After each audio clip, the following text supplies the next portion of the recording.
പടക്കളം എന്ന് പറഞ്ഞ പടം കണ്ടായിരുന്നു. സംഗതി അത്യാവശ്യം രസമുണ്ട് കണ്ടോണ്ടിരിക്കാൻ.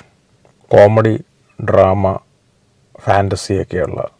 നിങ്ങളിപ്പോൾ മിന്നൽ മുരളി പറഞ്ഞ ടോബിനോയുടെ പടമൊക്കെ കണ്ട് ഇഷ്ടപ്പെട്ട ആളാണെന്നുണ്ടെങ്കിൽ നിങ്ങൾക്ക് ഈ പടം ഇഷ്ടപ്പെടാൻ സാധ്യതകൾ കൂടുതലാണ്.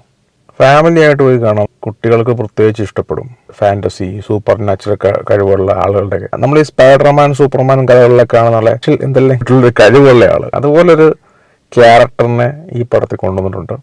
ഈ പടത്തിൽ മെയിൻ ക്യാരക്ടേഴ്സ് ചെയ്യുന്ന ആൾക്കാർ ഷർഫുദ്ദീൻ, സുരാജ് വെഞ്ഞാറമ്മൂട്, അതുപോലെ തന്നെ കുറച്ച് പിള്ളേരുണ്ട്.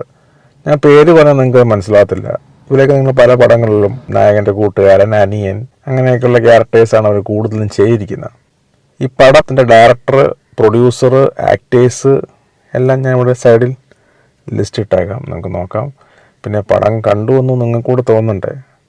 അപ്പോൾ പടം കണ്ട ടിക്കറ്റ് ഇവിടെ വെച്ചേക്കാം. അല്ലെന്നുണ്ടെങ്കിൽ പടം കാണാതെ റിവ്യൂ ചെയ്യുന്ന ചില മഹത് വ്യക്തികൾ ഇവിടെ വന്ന് പറയാൻ സാധ്യതയുണ്ട്. അതുകൊണ്ടാണ് പടം അത്യാവശ്യം എൻ്റർടൈൻമെൻറ്റാണ്. പടം ആദ്യം മുതൽ അവസാനം വരെ നമ്മളെ മടുപ്പിക്കുന്നൊന്നുമില്ല. അങ്ങനെ ഒരു അൺമാനേഡ് സീൻസ് ഒന്നും ഞാൻ കണ്ടില്ല. എഡിറ്റിങ്ങിലാണെങ്കിലും ഒക്കെ നല്ല ഭംഗിയായിട്ടാണ് ചെയ്തിരിക്കുന്നത്. ബോറടിപ്പിക്കാതെ നമ്മളെ ഇരുത്തുന്നുണ്ട്. ഇൻ്റർവെല്ലാകുമ്പോഴാണ് ഇൻ്റർവെല്ലായി എന്ന് എനിക്ക് തോന്നിയത്. പടം കണ്ടുകൊണ്ടിരുന്നവർ പലരും എൻജോയ് ചെയ്യുന്നുണ്ട്.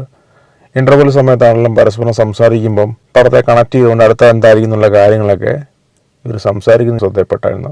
അവരങ്ങനെ സംസാരിക്കണമെന്നുണ്ടെങ്കിൽ അവർക്ക് ആ പടം ഡൈജസ്റ്റ് ആയതുകൊണ്ടാണല്ലോ. ഈ സുരാജ് അത്യാവശ്യം ഒരു ഫണ്ണി ക്യാരക്ടറാണ്. പഴയ സുരാജ് വെഞ്ഞാറമ്മൂടിനെ ഒരു ഇൻ്റർവെല്ലിൽ കഴിയുമ്പോൾ കാണാൻ പറ്റും. ഏകദേശം നിങ്ങൾ തിയേറ്ററിൽ പോയി കാണാൻ പറ്റുമോ കണ്ടോളൂ, നല്ലതാണ്.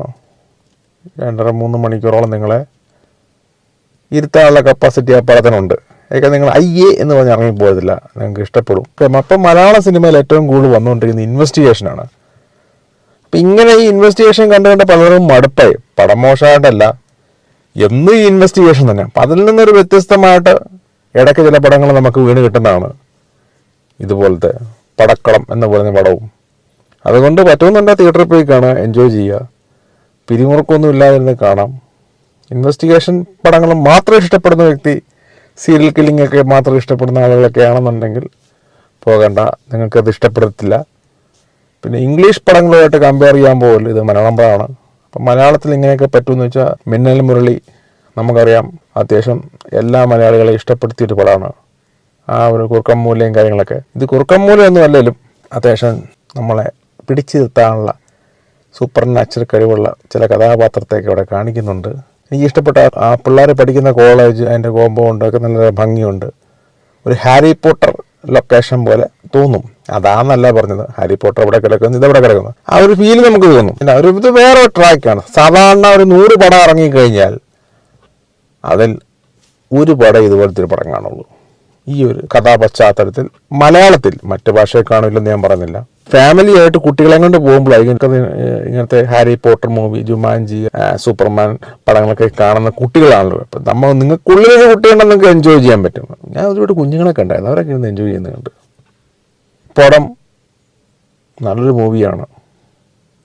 എന്നാൽ തിയേറ്റർ എക്സ്പീരിയൻസ് ആണ് ഈ മൂവി. കഴിഞ്ഞിടയ്ക്ക് വിനീത് ശ്രീനിവാസന്റെ പടം അമ്മയും മോനും പോയി കണ്ടിട്ട് അവരെന്തോ ഒരു ഇന്റർവ്യൂസിന് ആരാണെന്നെങ്കിൽ ഷോർട്സ് റിയൽസി കണ്ടാണ്. ഇത്രയും കാശിന് കൊള്ളില്ല മറ്റേ ഒരു പടം കണ്ടിട്ട് എന്തിനാ ഇങ്ങനെ കിടന്നു പറഞ്ഞത്. ഈ അവരെ ഉദ്ദേശിച്ച മൂവി അല്ല. പടത്തിന്റെ ടീസർ, അതിന്റെ trailer, then book by show എടുക്കുമ്പോൾ അതിന്റെ സ്റ്റോറിയുടെ ഒരു ബ്രീഫ് ഒക്കെ കൊടുത്തിട്ടുണ്ട്, ഒരു 1 ലൈൻ.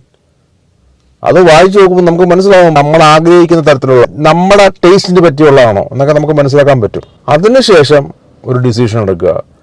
അല്ലാതെ നമ്മളവിടെ ചെന്നിട്ട് ഒന്നും അറിയത്തില്ല, ഒന്ന് കണ്ടിട്ട് ഞാൻ ഉദ്ദേശിച്ച ടൈപ്പ് അല്ല, ഇതെന്താ കാണിച്ചു വെച്ചിരിക്കുന്നത്, വിനീത് ശ്രീനിവാസനൊക്കെ തീരെ മോശം, എന്ത് വൃത്തികെട്ട മൂവിയാണ്. റിയൽസിലും യൂട്യൂബിലും പറയുന്ന കമന്റ് ബോക്സിൽ പറയുന്ന കാര്യങ്ങളൊക്കെ ഒരു ജാതകം, അങ്ങനെ എന്തോ പടത്തിന്റെ പേര് ഡീഗ്രേഡ് ചെയ്യുന്ന രീതിയിട്ടൊന്നും പറയേണ്ട ആവശ്യം. നമുക്ക് ആ പടത്തിന്റെ ട്രെയിലർ കാണുമ്പോൾ തന്നെ അറിയാം അവരെന്താ പറയാൻ ഉദ്ദേശിക്കുന്നുള്ളത്.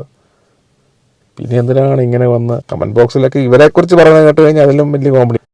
എനിക്കിഷ്ടപ്പെട്ടു, ഞാൻ എൻ്റെ വ്യക്തിപരമായ അഭിപ്രായം പറയുന്നു. നല്ലൊരു മൂവിയാണ്. വീഡിയോ ഇഷ്ടപ്പെട്ടെങ്കിൽ ലൈക്ക് ചെയ്യുക, ഷെയർ ചെയ്യുക, സബ്സ്ക്രൈബ് ചെയ്യുക. Okay, bye, take care.